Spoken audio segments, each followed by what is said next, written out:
자, 결산, 큰 문제 3번 결산입니다. 결산 문제 2개 나오죠. 한 문제당 4점씩 점수도 세네요. 자, 다음 자료를 참고로 해서 결산 자료를 완성하시오. 자, 요거 유가증권 및 외화평가네요. 수동결산입니다. 4점짜리 한번 봐요. 이거 유가증권이네요. 회사가 보유하고 있는 단기 매매증권 내역은 다음과 같다. 자, 이렇게 단기 매매증권이 나오면 결과는 단기 매매증권 평가이익 또는 단기 매매증권 평가손실이겠죠. 즉 다시 말해서 이익받나 손해받나만 정확하게 따져주면 되겠네요. 한번 보겠습니다. 자료 1번. 자, 자료 단기 매매증권 명세서입니다. 자, LG 이노텍 보통주를 가지고 있고요. 남회사 주식이죠. 자, 단기 증가 1100만원입니다. 1100만원 주고 샀는가 봐요. 기말 잔액도 1100만원입니다. 500주네요. 22,000원 주고 500주를 샀으니까 1100만원. 즉 다시 말해서 나는 단기 매매증권 500주를 22,000원 주고 1100만원치 가지고 있다. 이렇게 되네요. 그런데 이거 기말 평가 한번 봅시다. 자, 이거 상장회사죠. LG 이노텍. 자, 한국거래소, 증권사 말입니다. 증권사 코스피죠. 일자별 주가 자료입니다. 최종 거래일이 2019년 12월 27일. 우리가 결산일은 몇 월 며칠입니까? 12월 31일입니다. 31일인데요. 이거 폐장을 해요.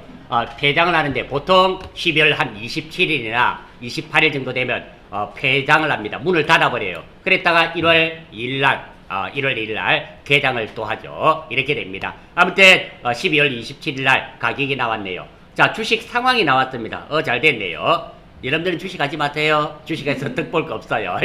주식 안 하는 게 좋아요. 안 하는 게 좋고 뭐 투자처로서 샀다 팔았다는 안 되고요. 적금 들듯이 뭐 삼성전자라 큰 회사 있죠. 뭐 이런 거 한국전력 이렇게 망하지 않는 회사 적금 들듯이 한 달에 한 10만원치씩 10만원치씩 이렇게 몇 년 동안 5년 10년 사는 거는 관계가 없어요. 그런데 이익 봤다고 팔았고 손해봤다고 사고 샀다 팔았다 하는 순간 나중에 잔고가 없어진다. 이렇게 생각하면 돼요. 자, 시가 고가 요거는 오늘의 시작 가격 그리고 오늘의 최고 가격 그리고 저가 오늘의 최저 가격 뭐 이런 겁니다. 외국인 비율 높네요. 보십시오. 자, LG 이노텍인데 이거 한번 봐요. 자, 이 이노텍은 우리나라에 있는 회사가 맞습니다. 근데 외국인 비율이 몇 %예요? 56%입니다. 자, 이런 회사가 정말 많다라는 거예요. 과연 그러면 이 LG 이노텍을 우리나라 회사라고 봐야 되는가? 이거 좀 애매하다는 겁니다. 이 회사의 자산 가치 중에 56%가 외국인이 가지고 있어요. 그러면 국내 사람이 가지고 있는 것은 44% 정도밖에 안 되죠. 44%. 반이 외국 거예요. 이런 기업들이 우리나라 회사들이 글로벌 기업이 되면서 이런 회사들이 엄청나게 많습니다. 뭐 참고하시고요. 요거 됐고. 자, 다음 일자별. 우리가 필요한 건 주가죠. 주가가 필요합니다. 자, 언제 폐장했는가 봐요.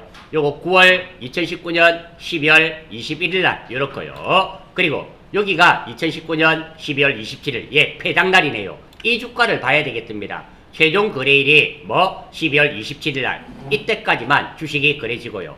그러니까 요 날짜입니다. 12월 27일자 이 날이 폐장을 했고 이 날이 공정가치가 되는 겁니다. 12월 21일 날 24일 날 12월 24일 날 이런 날들은 오르고 내리고 계속해요. 오르락 내리락 합니다. 이런 거 가지고 하는 것이 아니라 최종 종가를 말하죠. 종가가 어떤 거 12월 27일 올해 폐장할 때 날짜입니다. 그 종가가 얼마? 25,400원이에요. 그러니까 오늘 12월 31일입니다. 12월 31일인데요. 이 금액이 얼마다? 25,400원입니다. 이렇게 돼요. 자, 그러면 계산 한번 해볼까요? 500주였죠.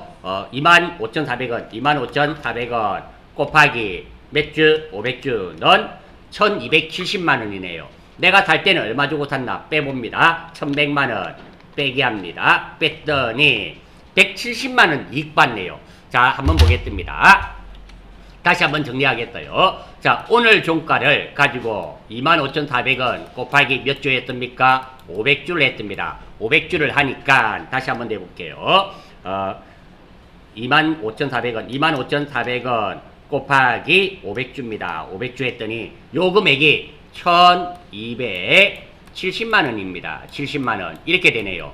그러니까 내가 살 때는 1100만원 주고 샀는데 지금 현재는 얼마? 1270만원입니다. 올랐죠? 플러스 금액이며 얼마? 170만원 올랐습니다. 170만원. 즉 이익 봤단 말이죠. 단기 매매정권 평가 이익이 170만원입니다. 익자가 나왔으니까 대변이고요. 차변에는 뭐가 될까요? 단기 매매정권이 되겠죠. 따라서 입력하러 갑니다. 일반연표 12월 31일 날 12월 31일 뭐 차변 3번 단기 매매정권 107번 금액은 얼마 이익 봤다? 170만원. 다음 대변 4번 단기 매매정권 평가이익이죠. 단기 매매정권 평가이익 905번이네요. 이 금액이 얼마? 170만원. 이렇게 해주면 되겠습니다. 자 이렇게 차변은 단기 매매정권, 대변은 단기 매매정권 평가이익, 금액은 얼마 이익 봤다? 170만치가 올랐네요. 이렇게 해주면 이 문제는 끝이 납니다. 아무튼 이게 비슷한 겁니다. 외화 환산이익, 외화 환산 손실도 같은 개념입니다. 평가성 계정이고요. 다만 문제에 매도 가능정권이 나왔을 때는 신경을 써야 됩니다. 매도 가능정권이 나오게 되면은 매도 가능정권 평가이익, 평가손실이 나타나게 되죠. 매도 가능정권 평가이익이 나오면 반드시 입력하기 전에 매도 가능정권 평가손실, 즉 반대 계정을 확인을 해야 됩니다. 없으면 그대로 단기 매매정권처럼 하면 되지만 있다면 상계 처리를 한 다음에 해야 된다는 거. 일반 전표에서도 마찬가지입니다. 아무튼 계정 과목 중에 자본 관련 계정 과목 다시 한번 말씀드려 볼게요. 감자차익, 감자차손, 자기주식 처분이익, 자기주식 처분손실, 그리고 주식 발행 초과금, 주식 할인 발행 차금, 매도 가능증권 평가이익, 매도 가능증권 평가손실, 이것들은 자본에 관련된 계정 과목입니다. 그럴 때는 그게 선택이 될 때는 반드시 그 날짜까지 반대 계정이 있는지, 반대 계정에 잔액이 있는지 확인해 봐야 됩니다. 없으면 그대로 하면, 단기 지금처럼 그대로 하면 되고요. 만약에 있었다면 상계 처리한 다음에 해줘야 된다. 이거는 일반 전표에도 나오는 내용입니다. 결산에만 해당되는 게 아니고요. 결산에서는 매도 가능증권 평가이익, 평가손실이겠죠. 결산 문제에 만약에 매도 가능증권 평가이익이 300만원이 생겼어요. 그럼 바로 입력하면 안 됩니다. 총계정 원장에서 매도 가능증권 평가손실 금액이, 잔액이 있는지를 봐야 됩니다. 없으면 그대로 하면 되고요. 있다면 상계 처리하고 나서 해야 됩니다. 방금 드리는 말씀 내공이 좀 높은 문제이며 알아주시면 좋겠습니다. 자 다음입니다. 이번 한번 뭐 감가상각비 계산하는 건가 봐요. 감가상각비 계산. 뭐 계정 과목은 건물, 자산명 본사 건물, 취득일 뭐 2017년이네요. 취득 원가, 뭐 감가상각 누계 뭐 이런 게 나와 있고요. 자 결산 자료 1번 봅니다. 제시된 자산에 대해서만 감가상각하기로 한다. 그러니까 올해가 2019년입니다. 2019년인데 2017년도부터 감가상각 누계액은 돼 있으니까 단기분 올해 것만 감가상각해라. 지나간 거는 신경 쓰지 마라. 이런 말이네요. 두 번째, 2019년 6월 24일 본사 건물에 에스컬레이터 설치 공사를 완료하였으며 회계 처리는 이미 돼 있다네요. 에스컬레이터 설치 공사. 이거 자본적 지출이 되겠죠? 자본적 지출이며 뭐에 대한 자본적 지출이 될까요? 요거 건물에 대한 자본적 지출이네요. 그러면 건물 가격이 2억이 아니라 자본적 지출한 만큼 올라가야 됩니다. 올라가야 돼요. 그거 알 수 있고요. 다음 고정자산 등록에 거래 자료를 그러니까 이 내용을 고정자산에 등록을 해란 말입니다. 거래 자료를 보고 입력하고 다음 고정자산에 대한 감가상각비를 계산하고 결산분계를 했죠. 자 우리 감가상각은 자동 결산을 할 겁니다. 자 일단 한번 보겠습니다. 자 문제에 지금 이 문제는 며칠 문제입니까? 12월 31일 문제입니다. 그런데 문제 이렇게 다른 날짜가 나왔잖아요. 이렇게 놓으면 반드시 이 날짜에 들어가 봐라 그랬습니다. 들어가 보고 모든 것을 판단해야지 상상으로는 안 된다. 그래서 일반 전표 6월 24일 날 붕괴가 돼 있다 그러니까 회계 처리가 되어 있다 그러잖아요. 이런 거 확인 안 하시면 이 문제 해결하기 힘들어지는 경우가 많이 있습니다. 그래서 6월 24일 날 일반 전표 들어갑니다. 0624 없네요. 0624가 메인 매출 전표죠. 메인 매출 전표 한번 들어가 봐요. 메인 매출 전표에 부과돼 주는 걸로 치고 0624 여기 있죠. 여기 있네요. 자, 들어와 봤더니 메인 매출 전표에 있네요. 메인 매출 전표에 들어와 봤더니 6월 24일 날 에스컬레이터 돼 있고요. 자, 공급가 얼마였습니까? 2천만 원짜리 에스컬레이터 설치하는데 2천만 원 좀 싸게 들었네요. 2천만 원 들었습니다. 그러니까 이 2천만 원은 어디에 건물 가격 안에 포함을 시켜줘야 됩니다. 포함을 시켜줘야 되고, 다음 부가세는 가격을 포함하면 안 돼요. 이는 어차피 매입세 공제 받을 거기 때문에 여기 해당이 안 됩니다. 요 추가되는 금액은, 건물에 추가되는 금액은 얼마가 된다? 2천만 원이 추가가 해줘란 말입니다. 해줘란 말이고, 나머지는 뭐 별 게 없어요. 됐습니다. 자, 출발 한번 해보겠습니다. 자, 먼저 그거 있네요. 고정자산 등록을 해라 그랬습니다. 고정자산 등록을 해라니까 이 내용을 고정자산에 먼저 등록하겠습니다. 등록을 하고 두 번째로 감가상각비 구해가지고 결산전표에 반영하겠습니다. 출발입니다. 자, 먼저 고정자산 등록 1번부터 한번 해보겠습니다. 자, 전체 메뉴에 보시면 고정자산 등록, 이것도 자주 나오는 거죠. 고정자산 등록입니다. 자, 요거 눌러주시고요. 자, 눌러주고 일반 전표입니다. 자, 이거 일반 전표가 아니고 고정자산 등록. 자, 여기 나왔습니다. 자, 건물이 202번이죠. 여기 202번 한번 해봐요. 202 건물. 물론 요거 누르고 요거 눌러서 건물 해도 됩니다. 건물 해도 되고, 그리고 엔터. 건물 한번 보세요. 건물에 지금 우리가 들어왔는데, 우리가 여기까지 하던 거 들어왔었습니다. 들어왔는데 이게 새로운 자산을 추가할 건데요. 이 건물에 아무것도 없습니다. 이거 안 된단 말이죠. 건물 고정자산이 지금 등록 안 되었음을 알 수가 있습니다. 자, 그러면 이렇게 하셔서는 안 되겠죠. 이렇게 하지 말고 다시 고정자산 들어가겠습니다. 요건 빠져나오고 고정자산 등록 들어가서 건물 여기서부터 다 등록해란 말입니다. 여기서부터 다 등록을 해라. 이런 의미로 받아들여야 돼요. 그래서 이런 것들을 다 적어놨는가 봐요. 자, 다시 한번 말씀드립니다. 우리가 여지까지 주로 하던 것은 건물에 들어가면 이 자산명을 1001번으로 이렇게 등록을 했습니다. 그래서 그런 줄 알고 건물 요거 찍어서 건물 했습니다. 건물 했더니 아무것도 없어요. 이거 2017년 7월 1일날 샀었더라면 분명히 여기에 등록이 돼 있어야 됩니다. 등록이 돼 있어야 되는데 이게 등록이 안 돼 있어요. 그러니까 이 문제는 요거 본사 건물을 등록해라는 뜻이 아닙니다. 그게 아니고 여기서부터 다 등록해란 말이에요. 그래서 다시 하겠습니다. 고정자산 등록. 자, 엔터 하니까 자, 여기 나오잖아요. 등록가 조금 전에 화면과 조금 전엔 여기서부터 여기까지만 나왔었는데 지금은 어떻습니까? 여기서부터 다 나왔습니다. 이렇게 됐어요. 자, 출발 한번 해봐요.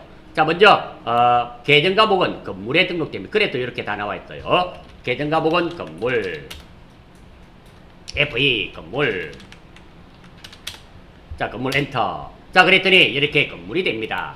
자, 요까지는 했고요. 다음 두 번째 코드네요. 코드는 얼마입니까? 코드는 1001. 자산은 본사 건물이죠. 본사 건물. 이거 입력해란 말입니다. 취득일이네요. 위에 나와 있죠. 취득일 2017년 7월 1일이네요. 2017 0701. 그리고 감가상각 방법이네요. 정액법. 여기에 보니까 정액법 돼 있네요. 문제없고. 기초가액입니다. 요게 취득원가잖아요. 기초가액. 요거 다 해란 말이네요. 기초가액은 200 뿔뿔. 감가상각 누계액은 9 뿔뿔. 됐고요. 자, 여기입니다. 자, 여기가 여기죠. 자, 요 내용들은 이 내용들은 문제지에 있는 거 그대로 쳤습니다. 입력을 했고요. 자, 신규 취득 및 증가액. 요게 본사 L배에 설치한 거잖아요. L배에 설치한 건데, 자, 요 금액이 얼마였습니까? 우리 메인 매출 전표에서 확인을 했습니다. 확인했더니 얼마였어요? 2천만원, 20 뿔뿔. 이거 입력해줘야 되는 겁니다. 요거 입력해주고, 우리가 여기까지 고정자산 등록할 때는 주로 요거였습니다. 요거는 등록 안 했었어요. 안 하고, 요거는 안 했고, 여기서부터 여기까지를 다 등록하고, 요것도 입력을 안 했었고, 그리고 요것만 주로 했었습니다. 요거하고 정액법하고 내용연수 이런 것만 했었는데 지금은 요거 추가가 됐습니다. 어떤 거? 요 계정과목 요거 선택하고 취득일 요것도 또 선택하고, 그리고 기초가액과 정기말 누계액, 요렇게 됐네요. 뭐 이런 문제도 있습니다. 같은 거니까. 됐고, 남이 다 됐고. 자, 다음, 삼각방법, 정액법 봤고요. 내용연수 있네요. 위에 한번 볼까요? 내용연수, 여기에 40년 돼 있습니다. 그러니까 내용연수, 여기가 몇 년? 40 해주면 되고요. 다음, 아래쪽도 한번 봐야 됩니다. 전반적으로 다 됐고요. 자, 여기에 내용연수, 40 해줬습니다. 됐고. 자, 아래쪽에도 한번 보겠습니다. 아래쪽에 보니까 경비부근 800번대. 예, 맞네요. 지금 본사 건물이잖아요. 여기에 본사 건물입니다. 본사 건물은 본사니까 800번대입니다. 그러니까 여기가 800번대 문제 없습니다. 여기가 800번대. 됐고요. 취득수량, 요것도 개수도 좀 적어주세요. 1개, 1. 방금 1개 샀으니까 1. 뭐 이렇게 하면 고정자산 등록은 완전히 끝이 나네요. 뭐 고정자산 등록은 우리가 일반 전표할 때도 나오는 내용이니까 별 문제가 없습니다. 두 번째입니다. 자, 이것을 감가상각을 반영하러 가겠습니다. 두 가지 방법이 있는데요. 첫 번째 방법 한번 보겠습니다. 첫 번째 방법은 당기의 감가상각비만 반영하라 그랬습니다. 그러니까 자, 여기 한번 보십시오. 당기의 감가상각비는 여기 나와 있습니다. 자, 당기 상각 범위에 얼마가 됩니까? 550만원. 이것을 결산 자료에 입력하면 됩니다. 그리고 전표 추가하면 되고요. 두 번째 방법은 자, 여기 보면 어떤 거? 자, 월별 감가상각비 계상이라고 있죠. 요거 눌리고 다음 몇 월? 12월이죠. 12월 엔터 하면 방금 우리가 입력했던 본사 건물로 옵니다. 본사 건물이고요. 단기 증감 해가지고 정기말, 그리고 오른쪽에 보면 단기 감가상각 적용이라고 있죠. 550만원 되어 있습니다. 자, 요거 해가지고 자, 요거 보시고 하시면 됩니다. 요거 보시고 우리가 550만원임을 알 수가 있습니다. 하고 다음 기능모음 있죠. 기능모음 누르시고 자, 요거를 적용 고정자산 얼발 폐기 아니고 불러오기 아니고 없네요. 뭐 이렇게 확인만 하면 되겠네요. 자, 다음 요거를 입력하러 한번 가봅니다. 어디에 저장하시겠습니까? 예, 나오고 결산자리 입력해야 되겠죠. 자동결산이니까 본사 건물입니다. 눌러주시고 자, 몇 월부터? 01월부터 12월까지.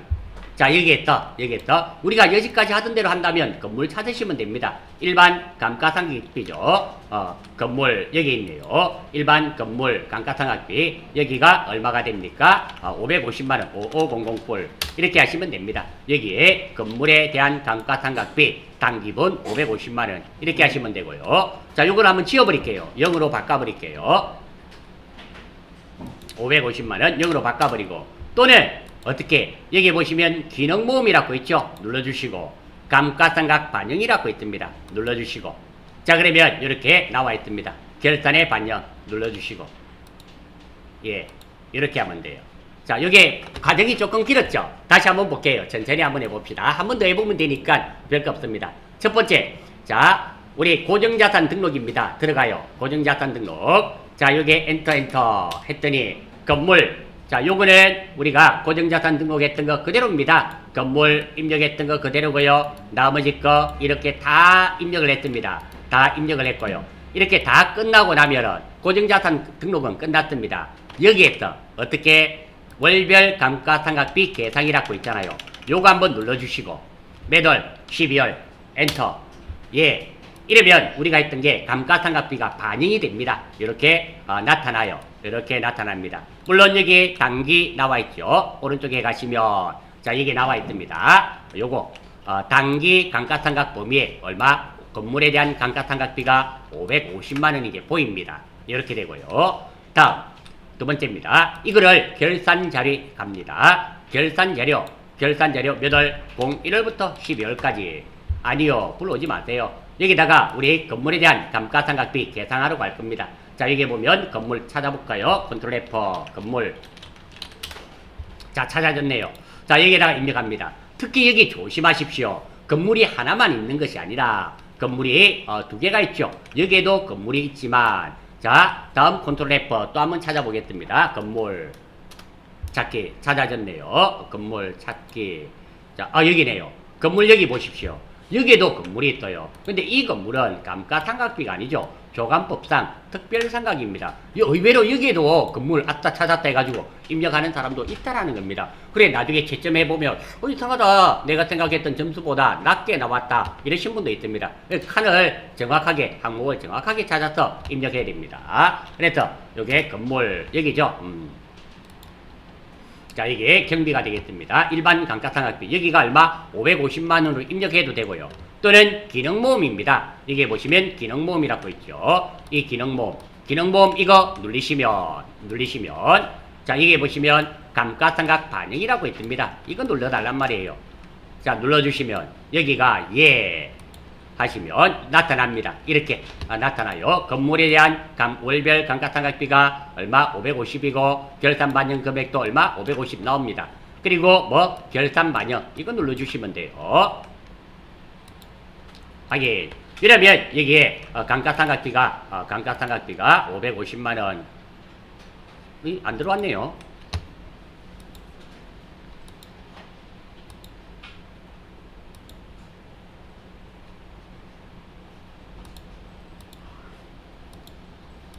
아이고 아까 들어왔더만은 뭐 내가 잘못했는가 봐요. 자 요거 550만원 치겠습니다. 이렇게 입력하고 방법이 이렇게 있다는 거 알려드렸습니다. 어쨌든 이렇게 하고 다음 점표 추가 있죠.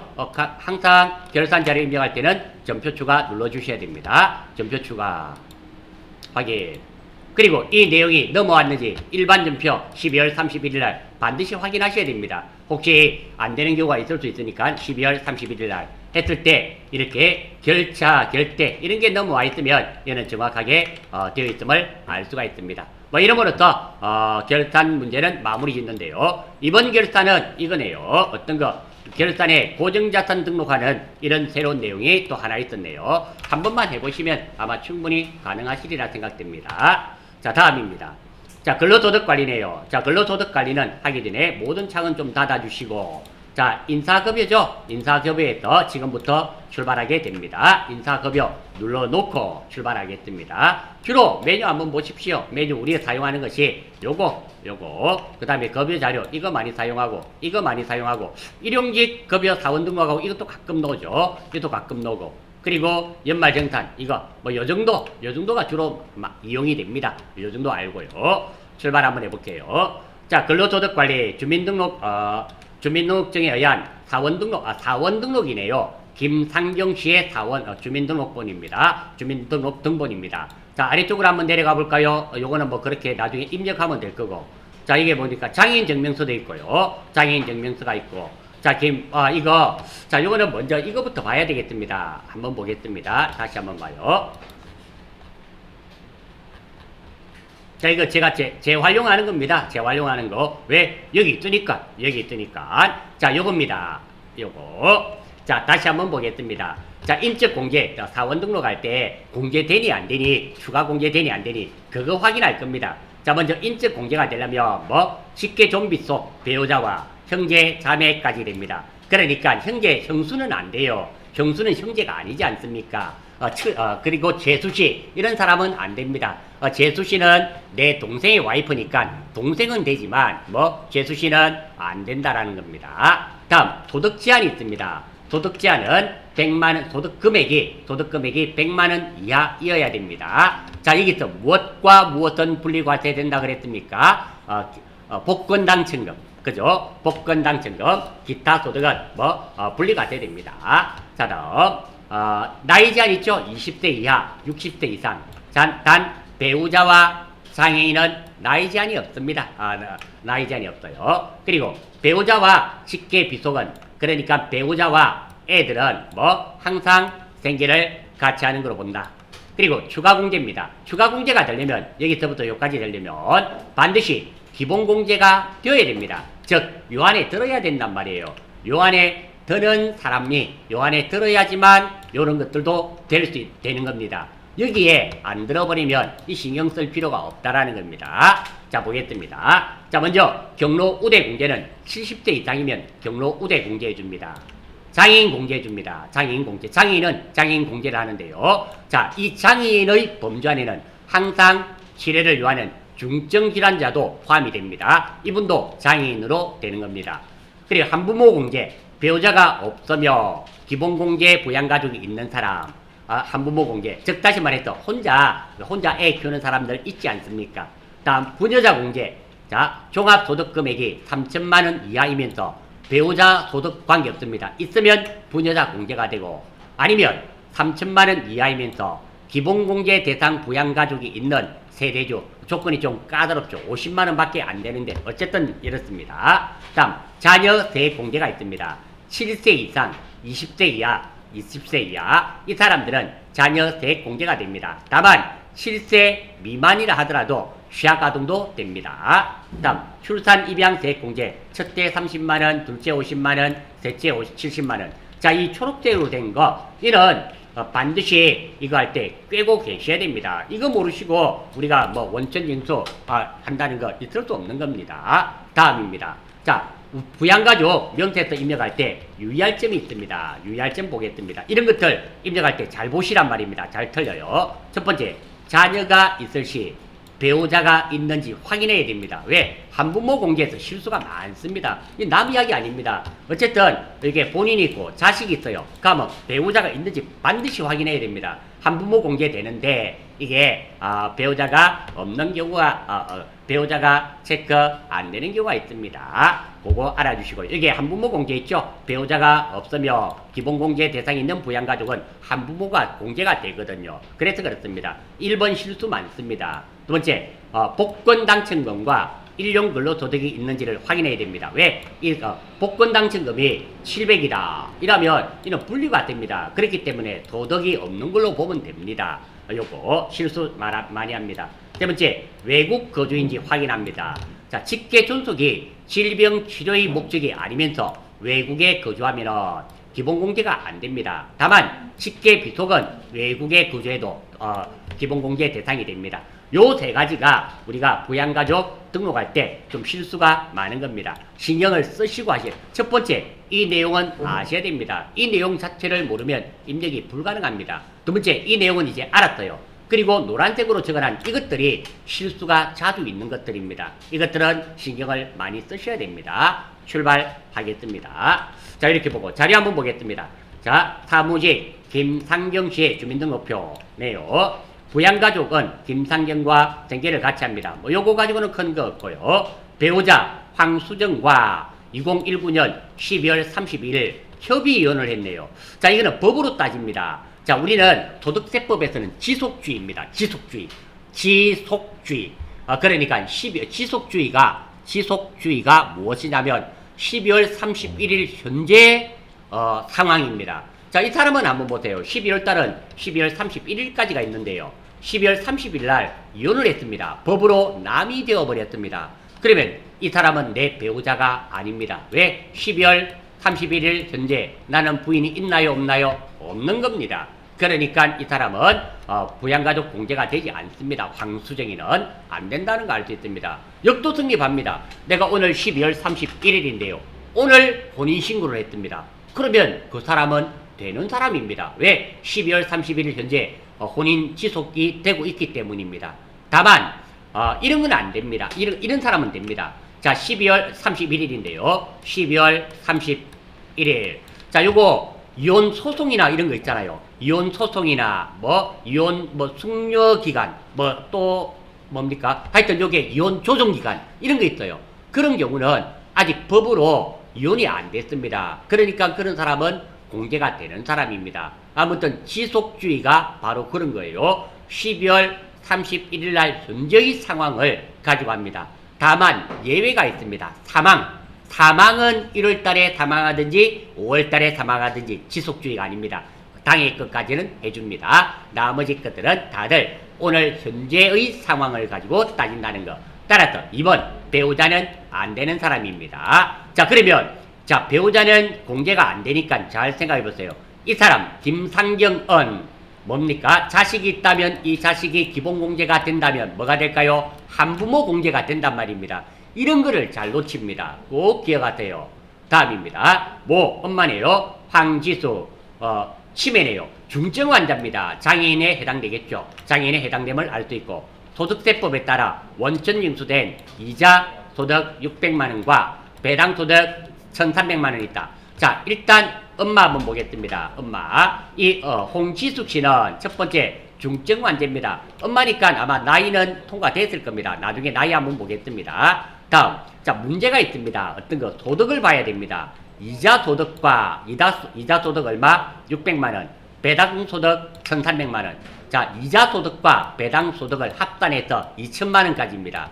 2천만 원까지는 요거 기본 공제 되는 사람입니다. 지금 1,900만 원이니까 소득 통과된 겁니다. 2천만 원까지 됩니다. 그래서 이 사람 되는 사람입니다. 나이가 통과됐다면. 그리고 경로 이런 것도 나중에 가서 보겠습니다. 가서 볼 수 있도록 하겠습니다. 어쨌든 소득 통과됐고 지금까지 안 되는 사람은 배우자는 확실하게 안 되는 사람입니다. 다음. 자, 김현철이 군복무 병장 중에 있으면 별도의 소득이 없습니다.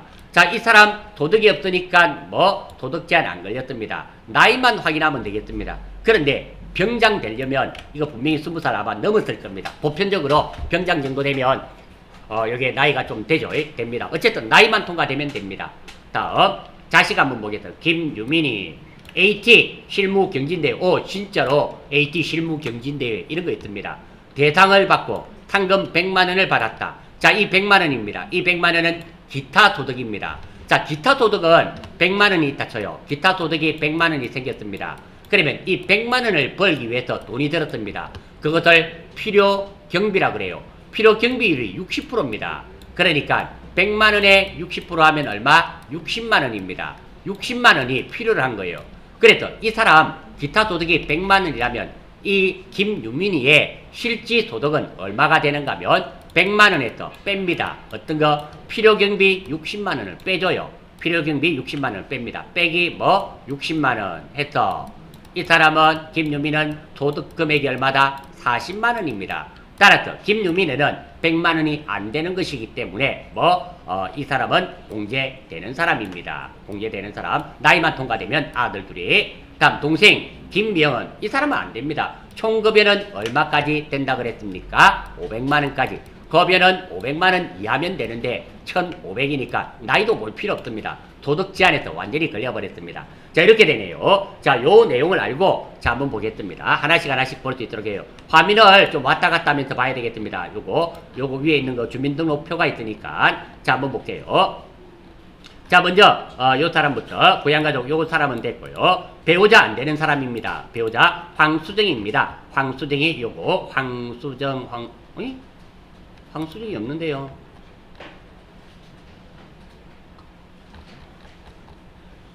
없네요. 배우자는 됐어요. 그러니까 여기 이혼이 되니까 안 노죠. 이혼을 했으니까 김상경 요거 자 보십시오. 요 애들 둘이가 있는데요.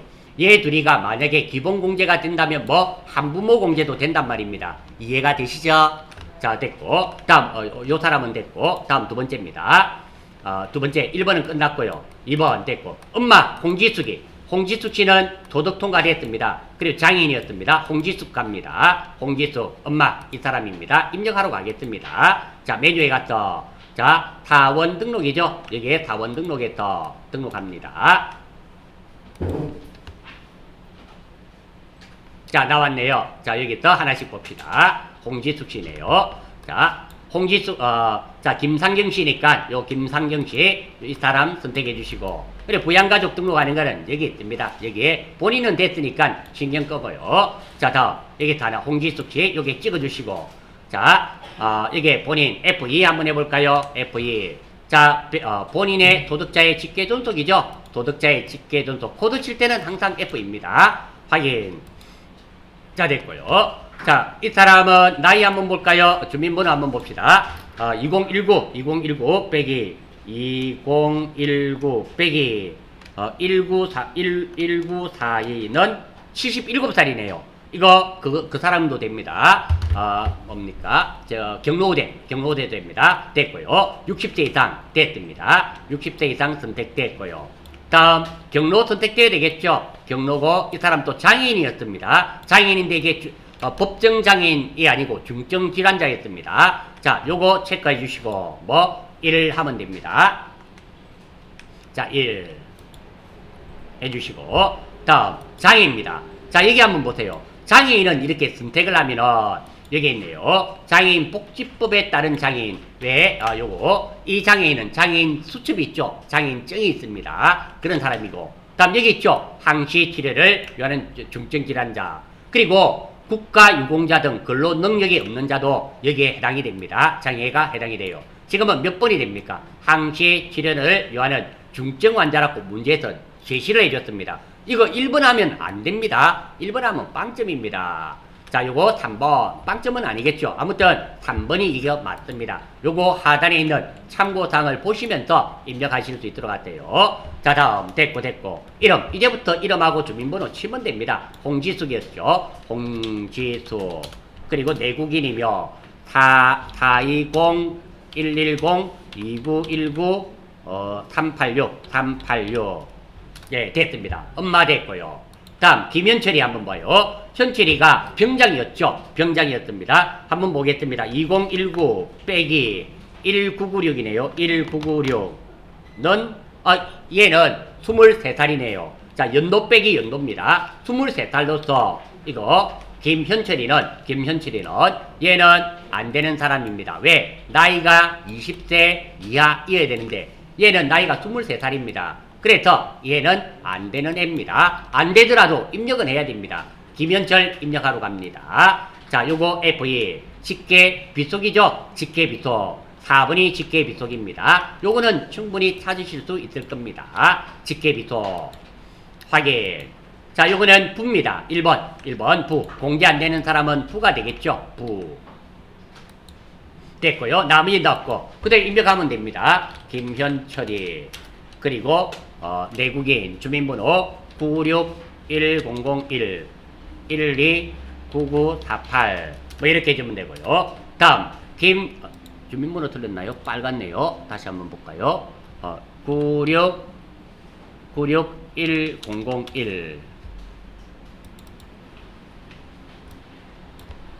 96101 96101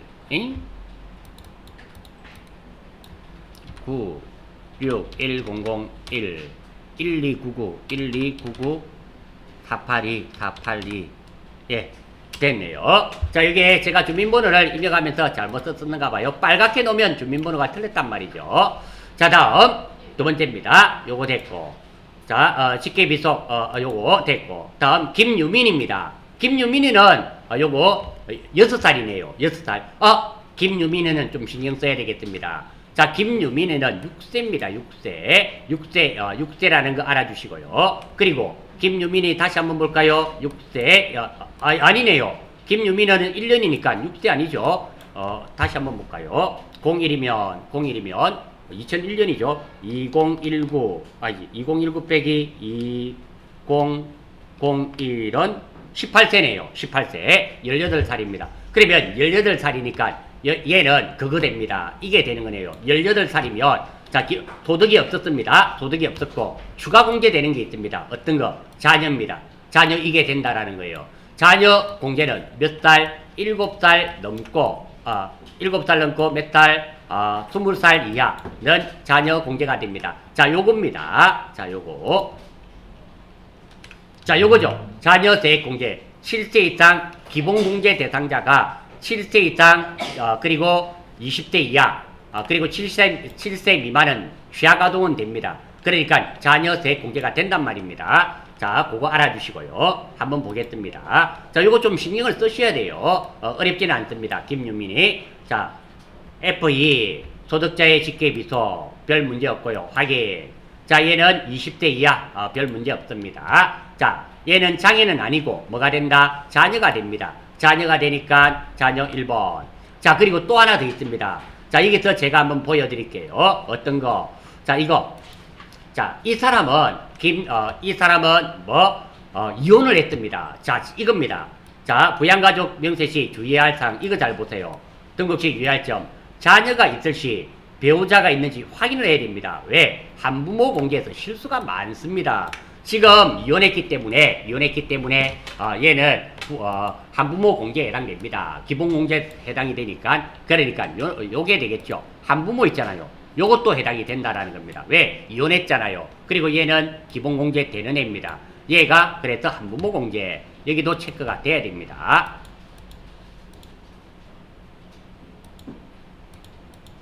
음?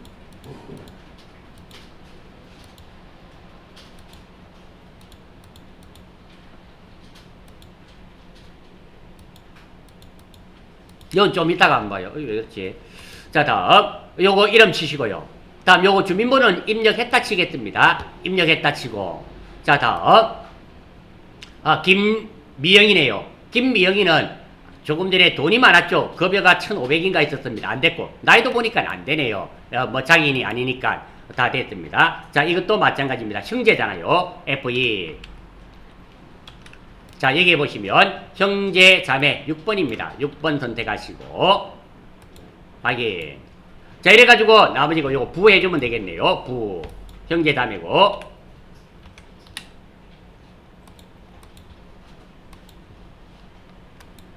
부니까 몇 번? 0번. 이렇게 해주면 되겠습니다. 자, 이렇게 해서 입력하시면 뭐 나머지 건 다 입력했다 치겠습니다. 보고 치시면 크게 문제가 없으리라 생각이 됩니다.